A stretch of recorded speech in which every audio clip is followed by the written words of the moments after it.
Alors bonjour à tous, dans cette vidéo je vais vous présenter comment fabriquer une batterie lithium et je vais également vous présenter un partenariat qui est très facile à avoir, un partenariat avec Banggood qui vous permettra d'avoir du matériel gratuitement et vous aurez simplement à mettre les liens en description de votre vidéo. Donc on va commencer la vidéo, je vais vous montrer donc comment on assemble les éléments lithium, comment on y connecte un BMS, comment protéger les batteries. Donc on va les protéger avec des bouteilles en PET. Et voilà le 13e élément qui est là. Ici on a le chargeur qui va servir à alimenter la batterie au global, les petits connecteurs, la gaine thermo du fil, un contrôleur de tension pour vérifier que les éléments soient bons. Là on a le fer à souder qui est envoyé par notre partenariat Banggood. Donc ça et ça c'est le matériel offert par Banggood. Donc je vais vous le présenter et je vous mettrai les liens en description comme prévu. Donc ça sera l'équivalent en performance d'une batterie qui est comme ça. Donc ça c'est une batterie qui est avec des éléments 18650. Donc on aura la même capacité, on aura la même performance, voire même plus de performance que cette batterie là.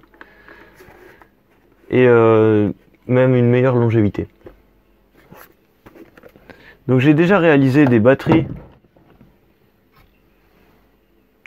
comme celle-là. Donc là elles sont là-dedans en fait. Donc j'ai fait un peu une sacoche, donc c'est ce qu'on voit dans mes autres vidéos. Donc ça c'est directement des batteries comme ça, donc 13 éléments. Là il y en a 6, là il y en a 6, là il y en a 1. Donc ça fait 13 au total, les 13 éléments là sont là-dedans. On a aussi le BMS, la carte de contrôle. Et là j'ai un petit contrôleur de tension en même temps qui me permet de contrôler si mes batteries sont encore bonnes ou pas. Ça m'indique la tension de chaque élément, si elles sont déséquilibrées ou pas.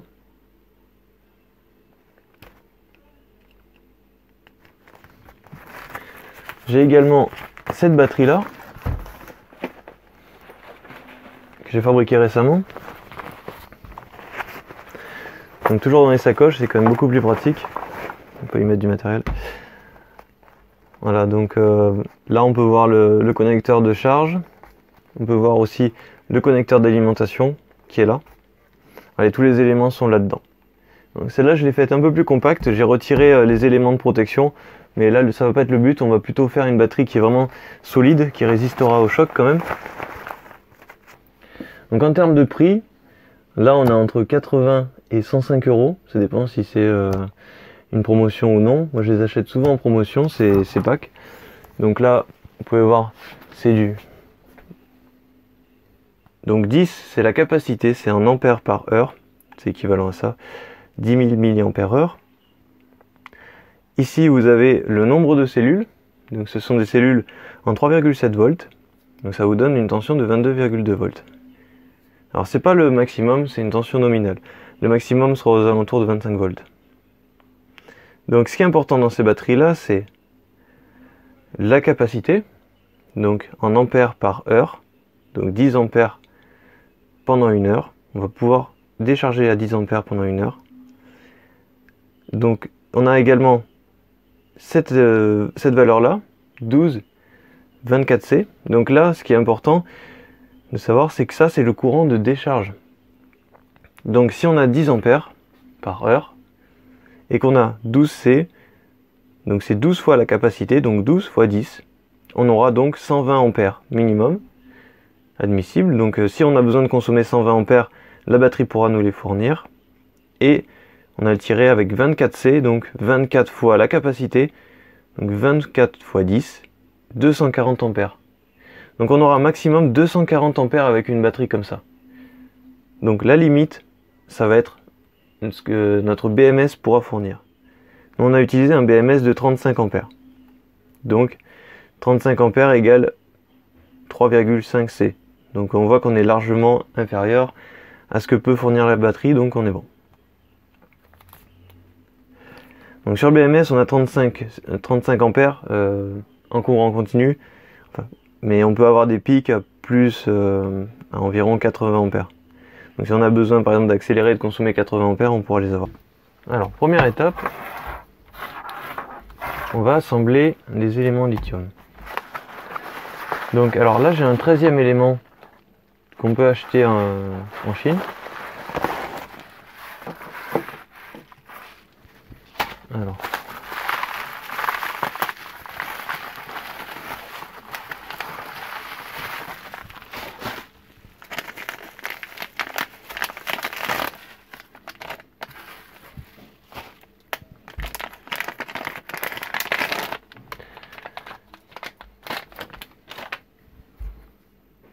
Donc ça c'est un élément 10 Ah en 3,7 volts. Donc c'est le même élément qu'ici à l'intérieur. Donc cet élément, il va falloir le mettre là sur un des côtés. Le problème c'est qu'il peut bouger, il est libre. Donc ce qu'on va faire, c'est qu'on va utiliser une bouteille comme ça, qu'on va ouvrir.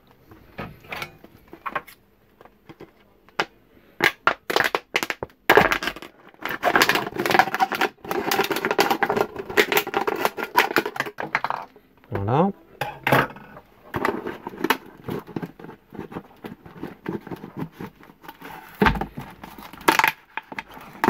Voilà, donc on voit que ça rentre bien, on va pouvoir le mettre tout à l'heure. Donc il va falloir qu'on détermine quelle sera la batterie numéro 1, numéro 2 et numéro 3. Parce que les éléments sont en série. Donc il va falloir une batterie qui aura un moins. Son plus se connectera au moins de l'autre batterie. Le plus de l'autre batterie se connectera au moins de la dernière batterie.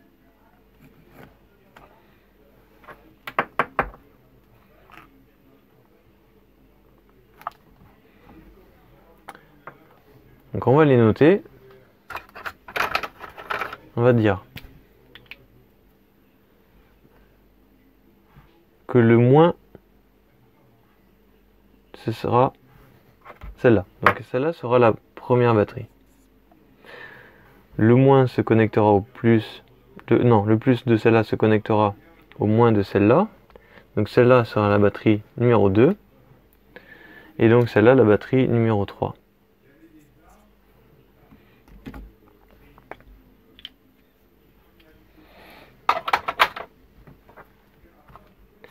Donc ce moins, pour l'instant, on ne va pas le toucher.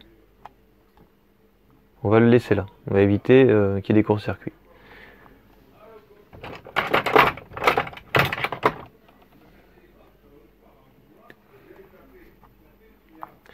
Donc là, on va couper le plus.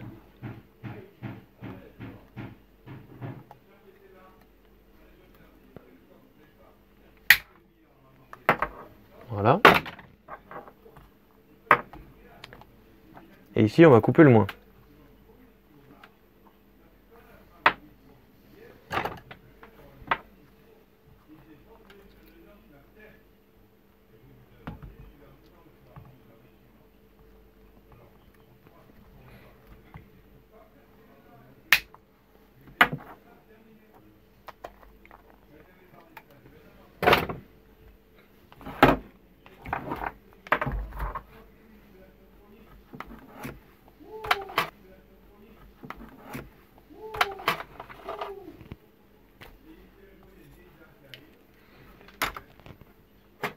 Donc là, on va connecter le moins sur le plus de celle-là. Donc là, on va dénuder.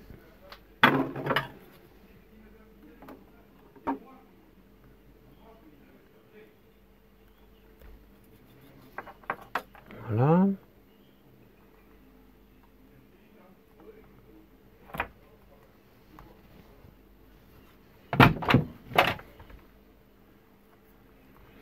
Et là, il va falloir les souder ensemble, mais surtout, on va les isoler avec de la gaine thermorétractable. Donc avant ça, on va sortir le fer à souder. Donc le fer à souder provient de Banggood. Donc on va voir un petit peu... Donc c'est moi qui ai choisi en fait le matériel que je voulais commander. Alors, c'est un fer à souder à gaz.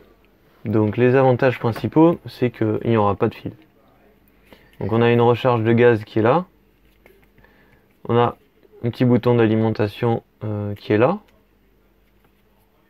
Et ensuite, voilà, un interrupteur qui allume le gaz.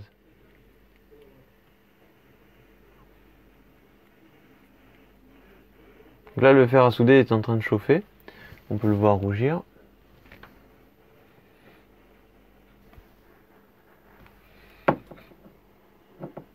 Alors, qu'est-ce qu'on a? Alors, je connais déjà le principe des fers à souder à gaz. Et voilà, je voulais vraiment essayer ce modèle. Donc là, on a de l'étain. Je ne vais pas l'utiliser. On a plusieurs pannes. Il y a des pannes longues. Il y a un petit support aussi avec une petite éponge.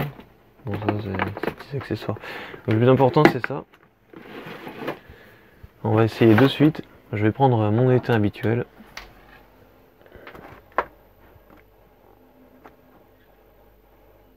Qui est, je sais pas où d'ailleurs.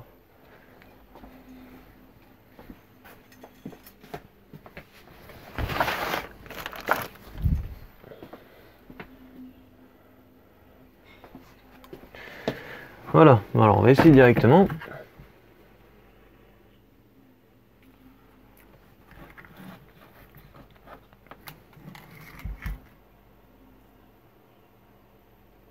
Donc déjà la panne a l'air de bonne qualité. Alors c'est parti. Donc là il faut étamer les fils. Donc là ce qui est important c'est la gaine thermorétractable.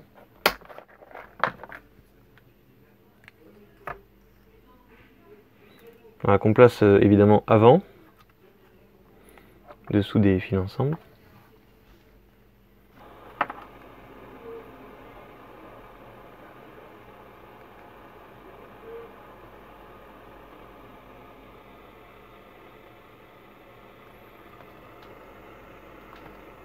Voilà, là ça le soudure est bien.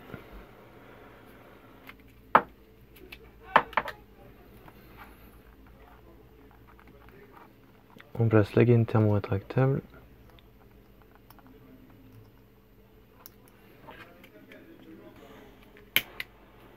Alors l'avantage c'est qu'avec les échappements là, ça fait aussi ça fait un petit peu chalumeau. On peut faire chauffer la gaine comme ça.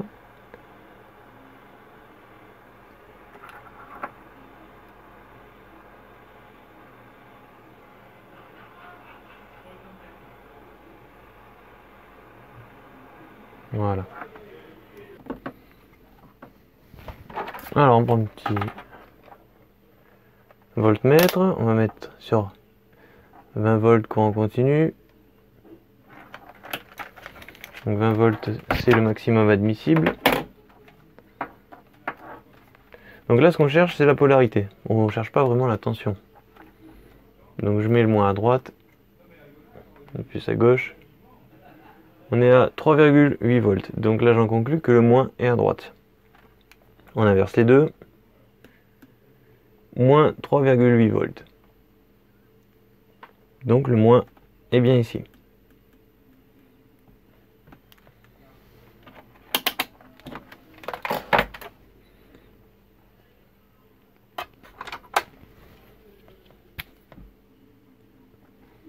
Moins, plus.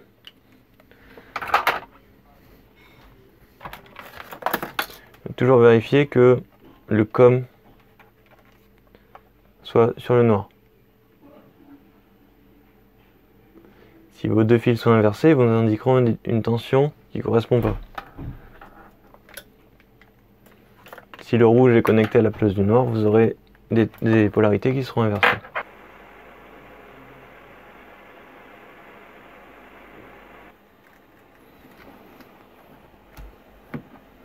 Maintenant, on vient souder le plus sur le moins.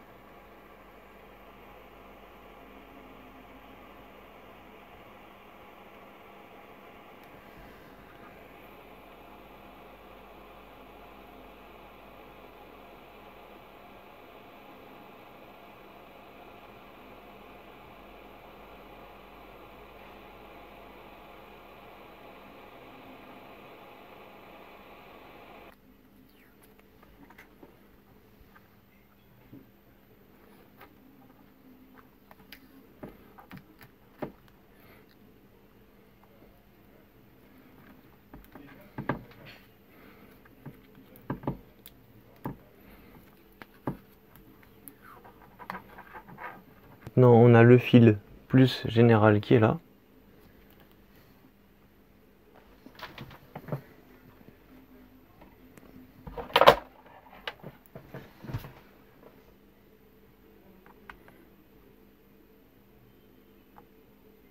Donc on va utiliser un morceau de câble en 4 mm carrés comme ça. C'est du câble pour haut-parleur. Alors, il sera par ici.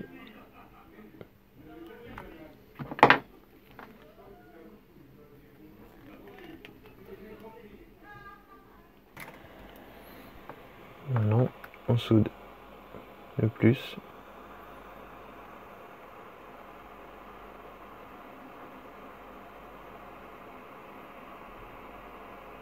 Donc là,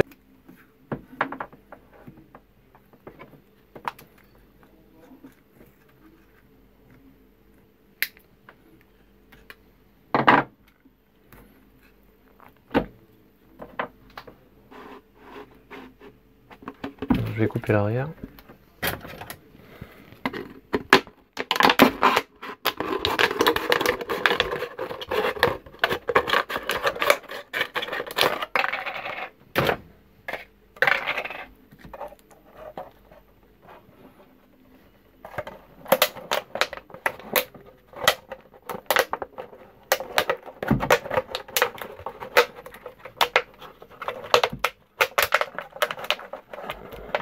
Cette fois, cette partie qui bloque.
Là maintenant on va vérifier la tension.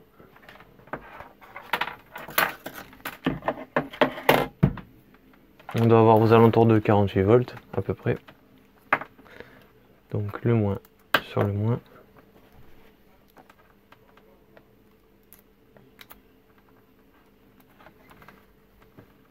Et là le plus. 51,8, donc on est bon.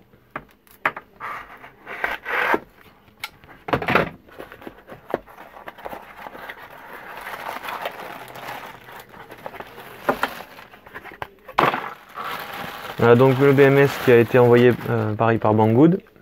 Donc là on a la prise d'équilibrage. Là on a le BMS.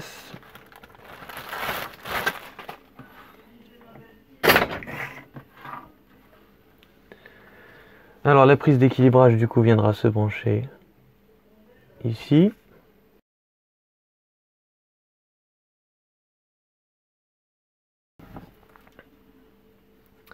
C-, P-, B-. Donc B- c'est le fil moins de la batterie. P-, ça sera power négative, ça sera l'alimentation négative, donc le fil du connecteur. Et c'est moins la prise de charge négative. Donc P-, ça sera donc ce fil avec le petit connecteur. Donc P-, power moins, celui-là.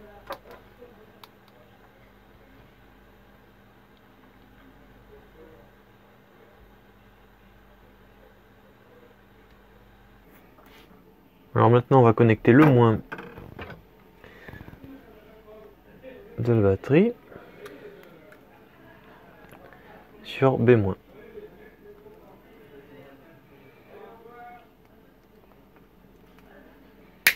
Tac. Alors avant de continuer, on va faire plutôt le petit connecteur qui est là, parce que comme je vais devoir dénuder les fils,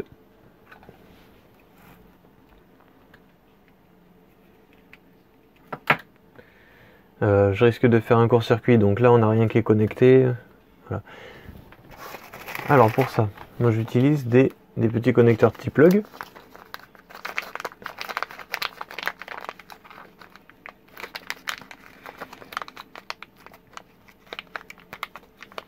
Alors, la grosse partie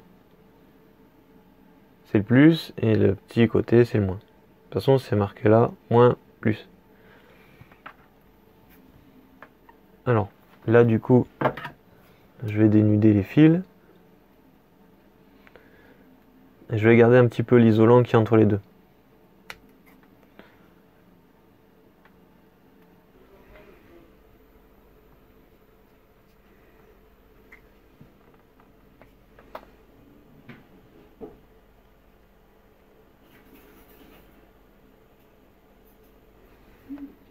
Voilà, le moins sur le moins.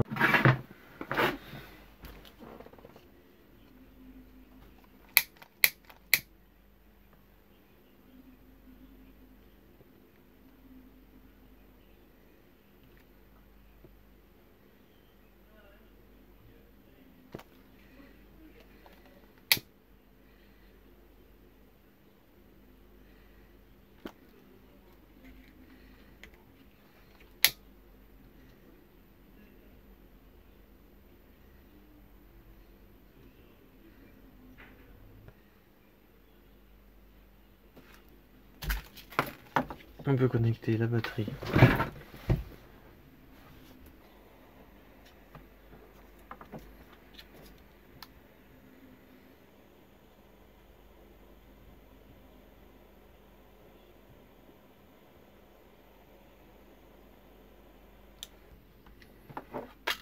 On va s'occuper de connecter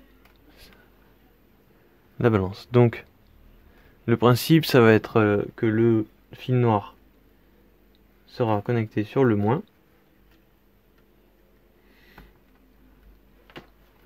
Et le fil, tous les fils rouges ensuite seront connectés à la suite.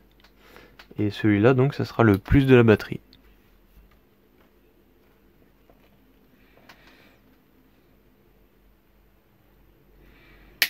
Ça sert à rien d'avoir 8 km de fil.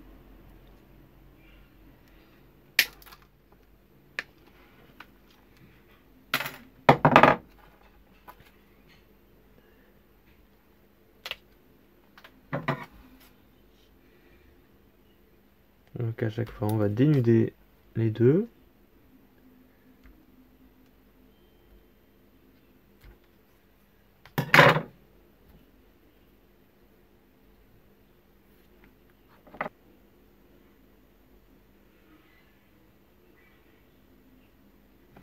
Voilà, étamer les deux.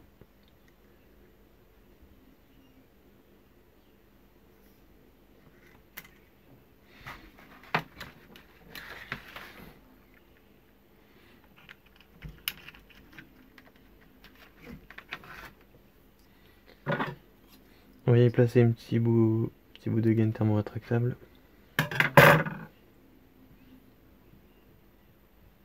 Sur chaque fil. Tac.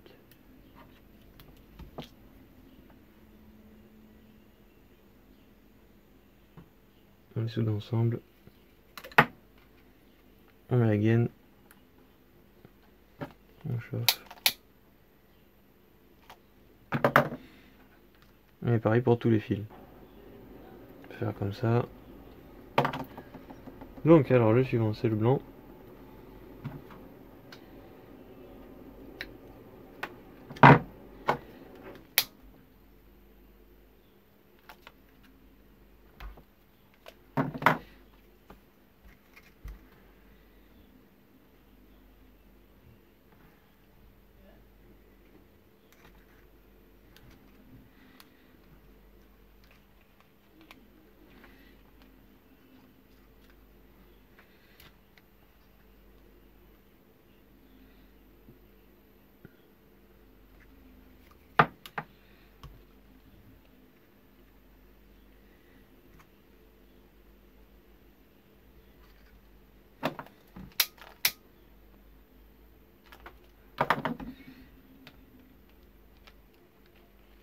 Alors l'avantage d'utiliser un briquet, c'est que du coup vous pouvez pas arracher les fils.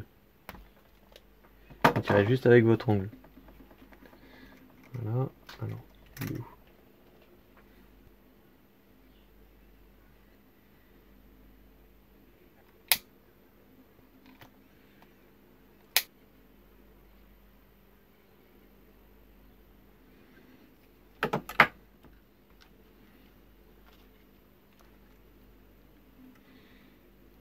C'est le tout dernier fil. Donc celui-là, il va falloir le souder sur le câble d'alimentation principal.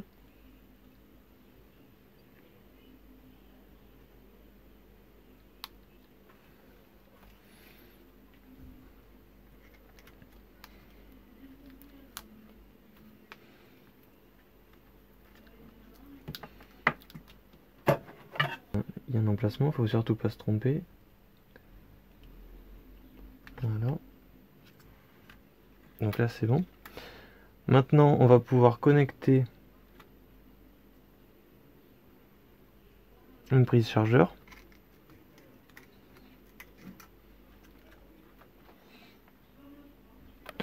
Donc les prises chargeurs, ça va être des prises comme ça. Voilà, 5,5 mm il me semble.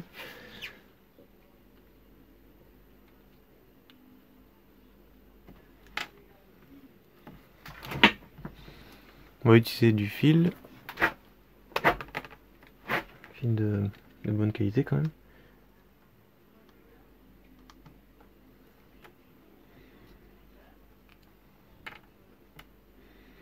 Donc là, le plus, c'est l'intérieur, le bitonio de l'intérieur. Le moins, c'est tout l'extérieur. Donc le plus, on le voit ici. Le moins, tout l'extérieur. Alors je vais utiliser ça pour tenir une affiche, parce que c'est pas simple.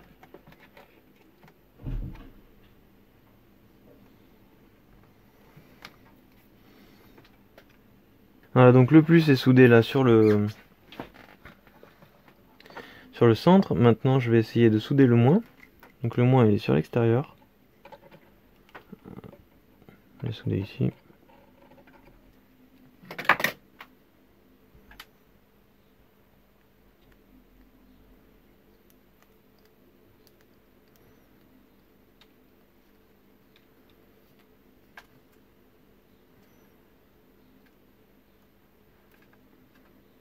Voilà. Donc ensuite le plus sur le fil rouge, le plus de la batterie directement.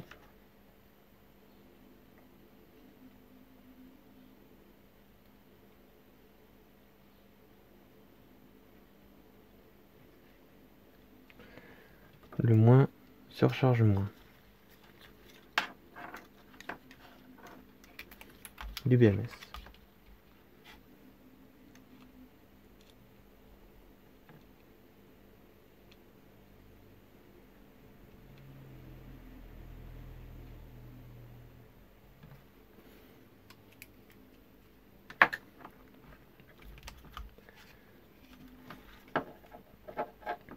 Donc là je vais refaire une protection en scotch. pour éviter les courts-circuits.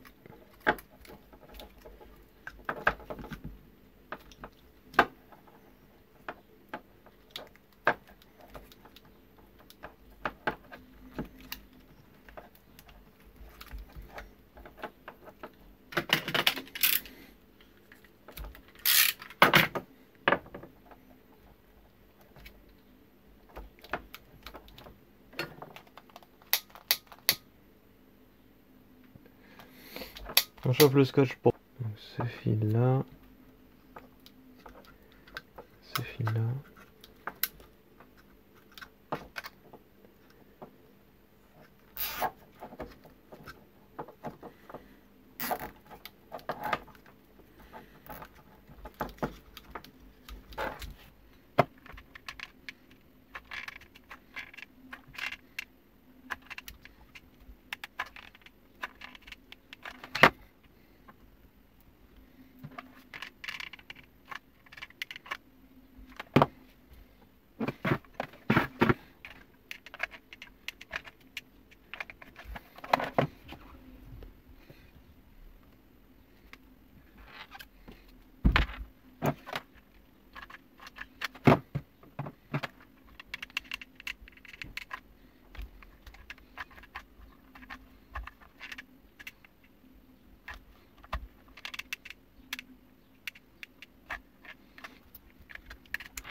Bon ben voilà, donc on a ça. Alors maintenant ce qu'il va falloir faire, c'est faire une protection sur les coins. Parce que même si ce film la protège un peu mieux, on va quand même faire une protection sur les coins au cas où on ait une chute, comme ça. Si ça tombe sur un coin, il ne faudrait pas abîmer les batteries. Du coup on va prendre les mesures. On va prendre les dimensions.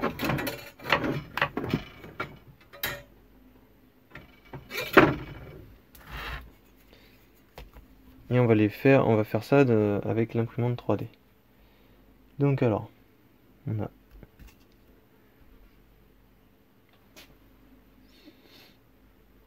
,12,4 par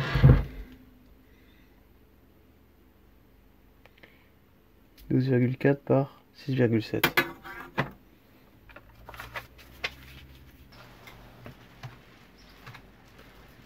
Alors on va faire ça avec 3D Builder. Alors on va faire nouvelle scène. Donc j'ai les dimensions 124 par 67. Donc on va faire un cube.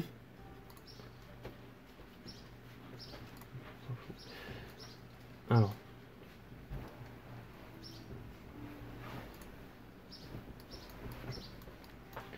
Donc on va régler les dimensions. En hauteur on a dit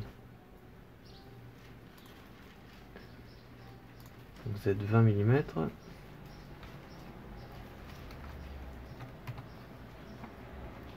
Y 67.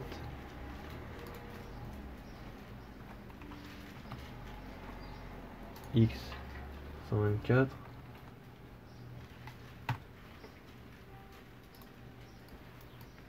Voilà, donc ça c'est la dimension de la batterie.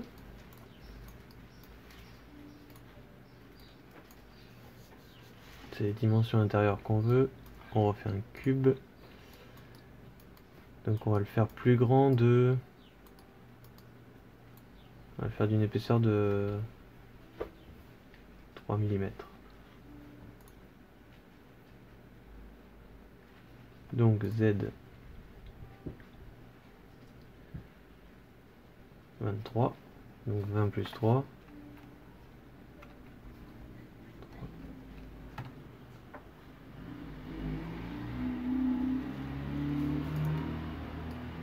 Y du coup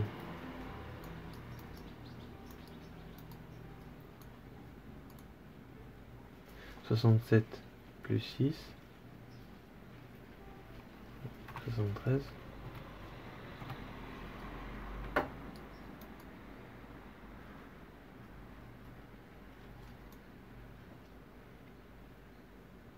X, donc 124 plus 6, 130.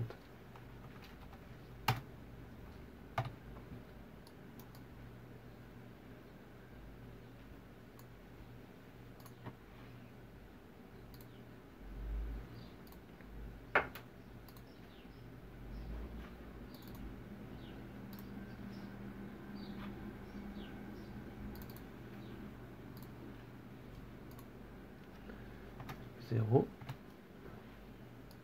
On recentre tout ça.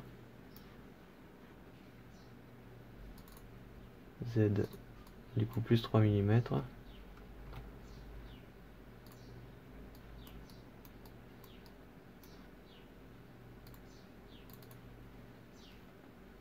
Non.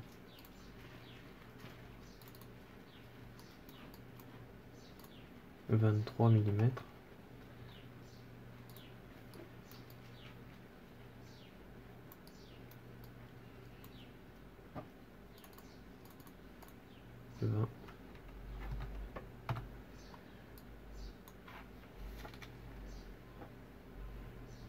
On va dans objet, donc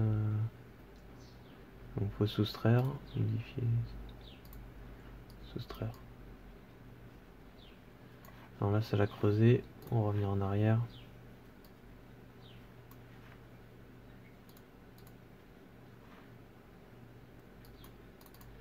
Donc celui-là on va l'allonger un peu.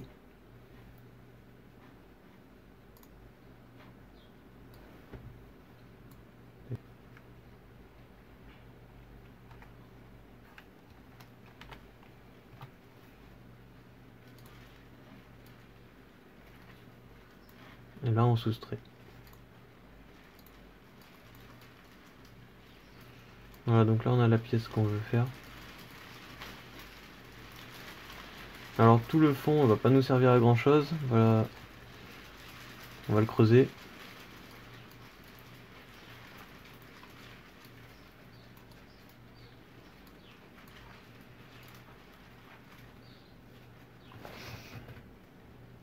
Alors,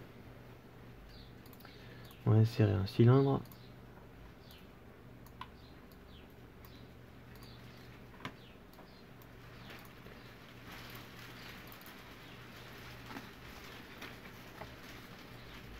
Donc là on est à 67 ici, entre là et là. On va passer du coup à 57.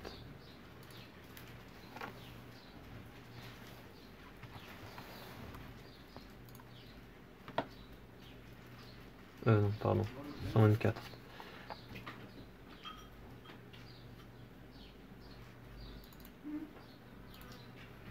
Donc 124, on va passer à 104.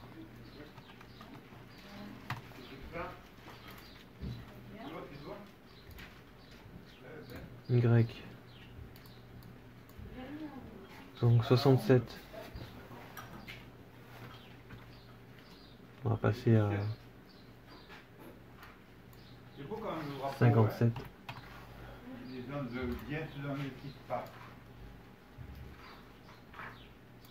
Voilà.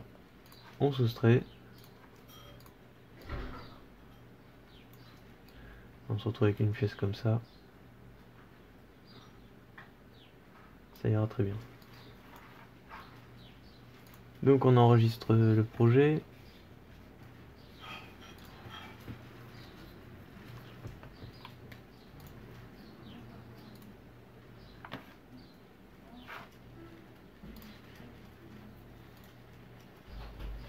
Au format STL.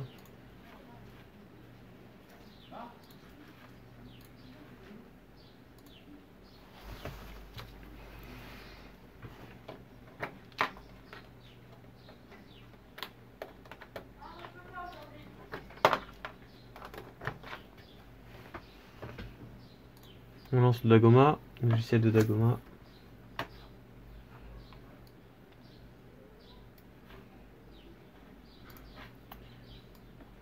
On lance notre fichier.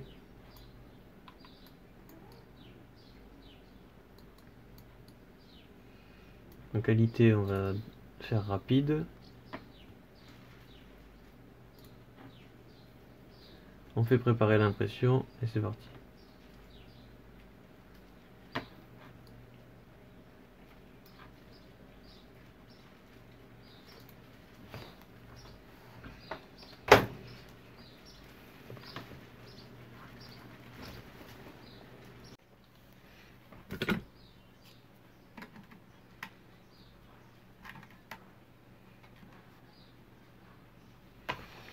Alors on met le fichier et on avance.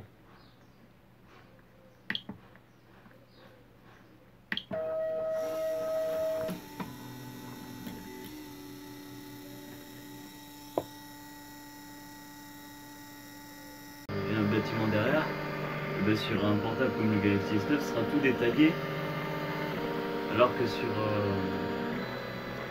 une caméra pour faire des...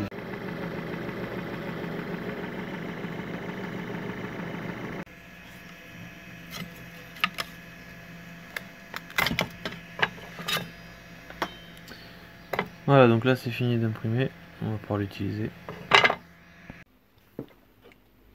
Alors, voilà ce qu'on a imprimé. Donc du coup c'est censé aller là.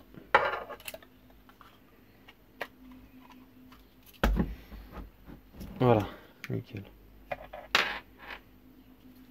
Voilà, donc maintenant on va tester la charge. Alors on a une alimentation comme ça. Donc on a une tension de 54,6 volts et ensuite un ampérage.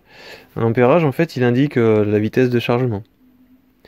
Pour une batterie de 10 ampères-heure, on charge à 4 ampères, donc il faudra environ 2h30 pour charger.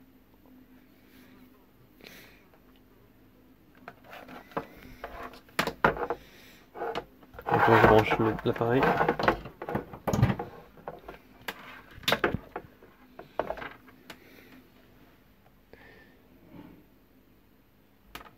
Alors avant de brancher, je vais contrôler quand même la polarité. Parce que si je me suis trompé, on va brancher ça à l'envers, ça va pas aller. Alors je règle sur un calibre de 200 volts pour 54,6 volts.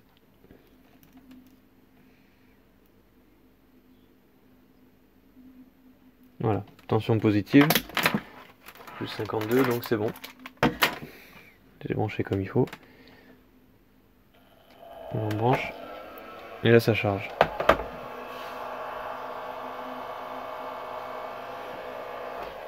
Nickel.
Alors j'ai 3 batteries qui ont été fabriquées comme ça.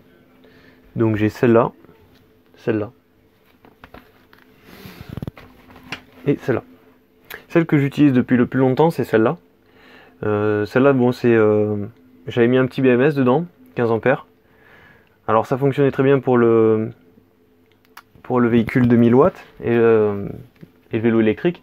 Par contre, pour le véhicule de 4000 watts, c'était un peu limite. Donc du coup, c'est pour ça que j'ai mis un BMS 35 ampères pour avoir plus de puissance.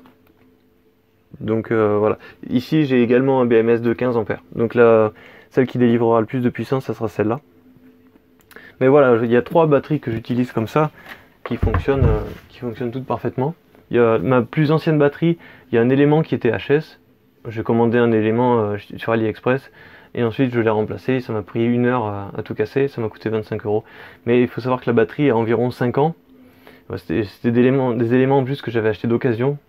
Donc je m'en sers vraiment souvent, toute l'année elle est utilisée. Des cycles et des cycles de charge-décharge, elle en a vu.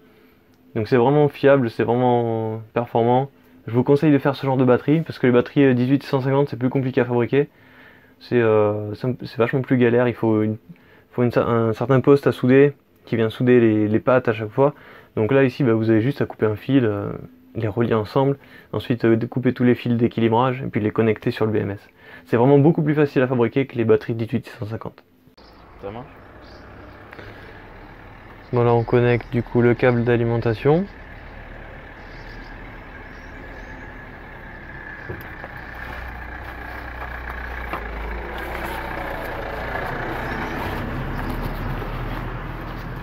La batterie dans un sac. Voilà, les cordons d'alimentation, il vient après ici, avec un connecteur un peu spécial pour le vélo.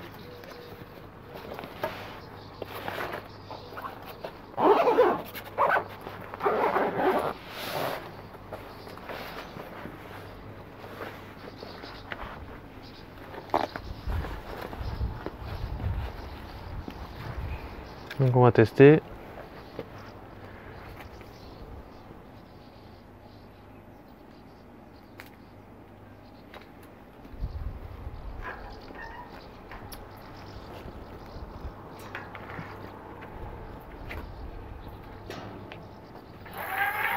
Ouais, déjà ça fonctionne.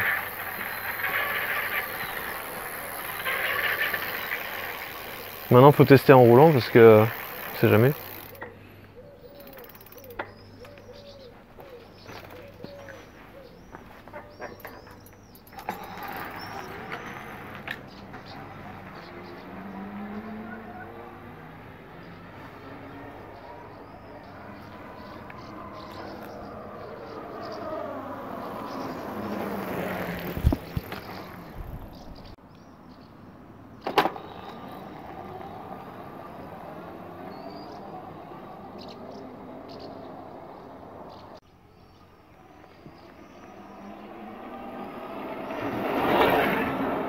Alors là on va faire un test avec une belle montée.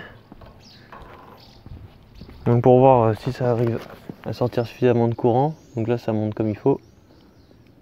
Vas-y, tu peux y aller.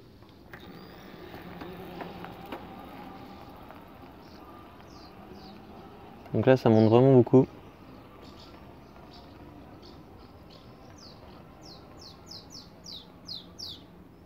Nickel.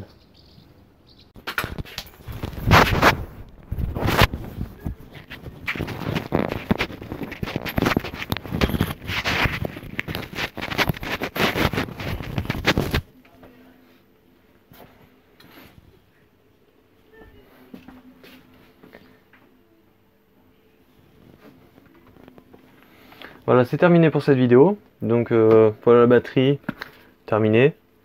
Donc là elle est assez solide. Voilà, on a fabriqué des pièces en plastique, le PET, des bouteilles en plastique aussi qui protègent les éléments, le carton qui vient autour pour les chocs, le scotch après pour l'étanchéité.